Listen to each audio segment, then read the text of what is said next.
The snow had not yet begun to fall when Hannibal Barca stood upon the crest of the Col de la Traversette, staring down into the white throat of Italy. Wind roared across the pass like the memory of war, lifting his heavy cloak and biting through to the bone.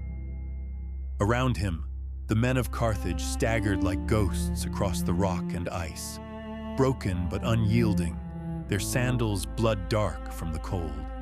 And behind them, the elephants came, one by one, dragging the myth of their own endurance. Hannibal did not blink. He did not shiver. He merely listened to the thunder of his own heart, to the gasping breath of beasts from the sands of Numidia, now pushing through snow that threatened to bury even memory.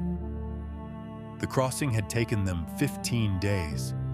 15 days through granite jaws and glacial teeth, through avalanches and ambushes, through the treachery of Gaulish tribes and the betrayal of their own bodies. At the start, they had numbered nearly 40,000, infantry, cavalry, and war elephants. Now, perhaps half that, perhaps less. Hannibal knew the count. He knew every lost name, every frozen limb, but he did not recite them. Not now. He stepped forward to the edge. Below lay the Po Valley, fertile and green, even from this height. It would be Rome's nightmare, an army risen from snow and myth, led by a man who had sworn to the gods of his father that he would never rest until the eagle standard fell. Behind him, an elephant slipped on the ice. The beast bellowed, its cry echoing like prophecy through the mountains, and a dozen men rushed to right it. Hannibal turned, not in alarm, but in reverence. The elephant, Surus, the last of the great bulls, his own mount, had become more than animal. Surus was symbol now, miracle and omen, carrying not just weapons and riders, but the weight of an impossible campaign. There had been moments on the climb when Hannibal had nearly turned back. The ice that swallowed entire companies, the starving mules tumbling into chasms, the cold that gnawed at eyes and fingers until nothing remained but frost-bitten shadows of men. At night, by the fires, soldiers whispered that the Alps were alive, that they were trying to kill them, that the mountains resented any foot but Roman. And yet, Hannibal pressed on. He reminded them of why they had come, of Saguntum, sacked under Rome's watchful gaze, of the fathers and sons taken by treaty, by treachery, by treaty again.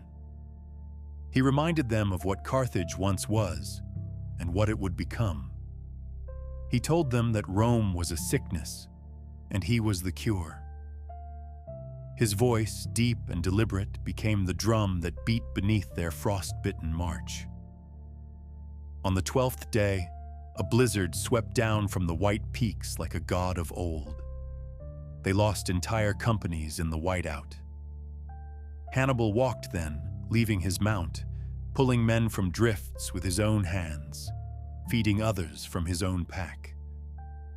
In the dark, he stood among them, not above, a general of flesh, of suffering. The men did not cheer him. Cheering had died somewhere below, with the last song of the Ligurian campfires. But they followed him, because no one else would, because he bled as they did, because they saw in him not the glint of polished armor, but the eyes of one who had seen Rome burning in his dreams. Now at the summit, he exhaled. The Italian sun tried and failed to warm his skin. He did not smile, though it was a victory. It was only the beginning. Surus, he said quietly, placing a hand on the elephant's flank. The beast's ears flapped slowly, crusted with frost. Let them hear you. And as if understanding, the elephant lifted its trunk and trumpeted, a long, low, sorrowful sound that rolled down into the valley like the first note of a coming war. Rome would hear it, and they would remember.